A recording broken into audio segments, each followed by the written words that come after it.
Well, greetings. I'm here in Larchmont, New York with my good friend, the Reverend Dr. Clayton Miller. Clayton became my really good friend and mentor 31 years ago. We were at a week-long retreat together, and we were invited to choose a person who would sort of work with us. I don't know if he knew he was going to be doing this for 31 years, but it's been a wonderful time. We've had lunch and dinners together. He's come and preached to my church, and we've just become really good friends. So I know Clayton has a few questions to ask for me, which I think will speak to all of you who are watching today. Thank you, Wayne. Nice to see you. Yes, I was thinking about it. I thought probably it's been 30 years. Now you're telling me it's actually 31. Good. Well, I think that one of the curiosities I've had is that what caused you to be so interested in the orphans? What stimulated your initial response to their need?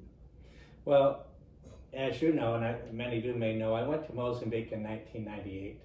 So that's 22 years ago. Yes. And I knew a lot about extreme poverty and world conditions, but until you go and see it, you don't really realize how bad conditions are. And I went to the first orphanage I'd ever been to during that trip, and I saw children living in conditions that were indescribably bad. And they touched my heart, and I thought, this is something I could do. When I felt called in 2004 to work for peace, I thought it would be more directly related to peace. But always in the background, I knew this work with orphans. So when I established a foundation for orphans, I realized it's a peace-building organization. We build peace both within the church because, frankly, the church is very conflicted and toxic right now. We fight over multiple issues. So it's a way to fight for peace within the church. It's a way to bring peace between Christians, Muslims, and Jews because we're all supposed to care for orphans. And it's a way in this incredibly toxic time in our country to bring people together. So I've taken people to Mozambique. I've brought Democrats, Republicans, old people, young people, white people, black people, rich people, poor people. When we work all day caring for orphans, at night when we have a glass of wine or sit around, we become friends, and we don't allow the differences to divide us. We recognize what's really important and how to deal with it. Sorry about that. That's cute. One of the things I'm impressed with is the statistics that you've accumulated, the knowledge that you have as to how many orphans there are and what the conditions are. It's overwhelming when you understand all those kind of conditions. How many did you said that? Yeah, what struck me, I spoke in 2016 at church in Oregon, and I never realized this, but the pastor didn't believe the statistics. Yeah. He said after the program he went home and he Googled it, and he said he just about dropped his jaw. Yes. He said Wayne was right. So it's 150 million orphans around the world today. 150 million orphans. And you know, our population in the U.S. is about 320 million. So you think about the United States, it would, on a global scale, be almost one out of every two. And 16,500 children die every day around the world from preventable diseases. From reason, you know, we can stop that. If you multiply that times 365, that's how many days are in a year. That comes to 6 million. So 6 million children die every year, which is the same number of people the Nazis killed the Jewish people in Holocaust. Right. But it's every year. Yeah. Every year. Amazing. Those are unbelievable statistics. I do agree that many of us are shocked by that. One of the things that I appreciate about your cause is that I know that the majority of the money goes to the cause of the building of homes for orphans. I have a habit that I usually do when I get a telephone call asking for money, and I will ask them, how much do you as a fundraiser keep for yourself? And the answer I have sometimes gotten is, we have to guarantee 10% to the cost. That means they can keep as much as 90%. Yeah.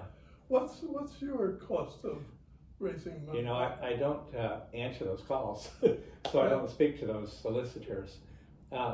We're able to give 100% of donations on events like this to building homes for children. Our operating costs are very low, and my board members, in essence, pay for those themselves. So I have a minimal salary. I'd almost be embarrassed to share it. We've got some computer needs, internet needs, travel, stationery. But on an event like this, every single dollar goes towards building homes. So we're really proud of our record and ability to do that. The other thing I'm aware of is how far the American dollar goes. How much does it cost to build a home?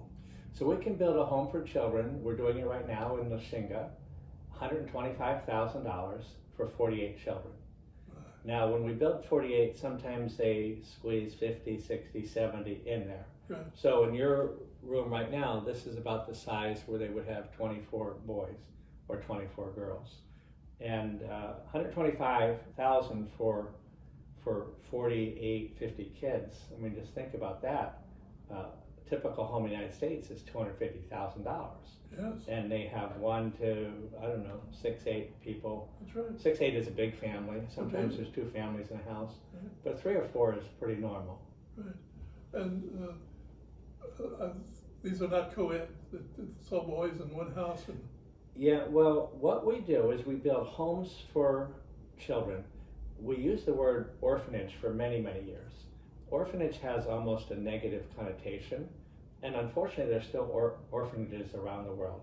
An orphanage is more where people are institutionalized, where they're put in, I don't want to say cages, but they're just kind of left there and in boxes. So we're building homes, and our goal is to build them with a room for 6 to 8 children and 1 mom. So that's the model we're using in Manapo. In Lashinga, we're evolving towards that. We've found widows, who sometimes have children and sometimes not. The Bible tells us 30 times to care for orphans.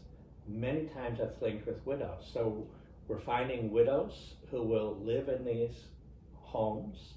They'll sort of be a parent for these boys and girls. They are mixed families. There's boys and girls all together. If there's any blood relatives, they'll put the 2 brothers or 2 sisters together with that new widow and create a new family unit. And these children consider this their home their entire life. You know, we've been working with orphans for 20 years. Some of them were 8, 10, 12 when we started, so they're now 30.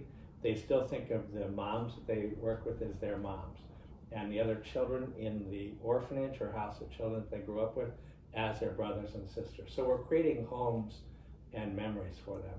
that's wonderful. That was one of my curiosities. You talk about building the homes and building houses, you know, and how does it become a home? And now you've illustrated that. So that's being cared for by whom? By the church, or who oversees all that? Yeah, so we've been partnering with another organization called the Mozambique Orphanage Fund, MOF, and they've been covering the operating cost of these homes for children we've built. But we've got a new model now that we are using in Lashinga and Manapo. The people in Mozambique, where we're building these homes now, have orphans. They live in the midst of the orphan crisis. They also know the Bible as well or better than we do. They know that they're to care for orphans as we are. So our new model is that we are not going to do operating costs anymore, but the place we're building, they don't have the resources to build these facilities, $125,000. So we build the facilities, and we in essence give them the keys. You know, like we turn over the keys, Wow. and then they raise the money. They raise the money for food. They raise the money to pay the widows.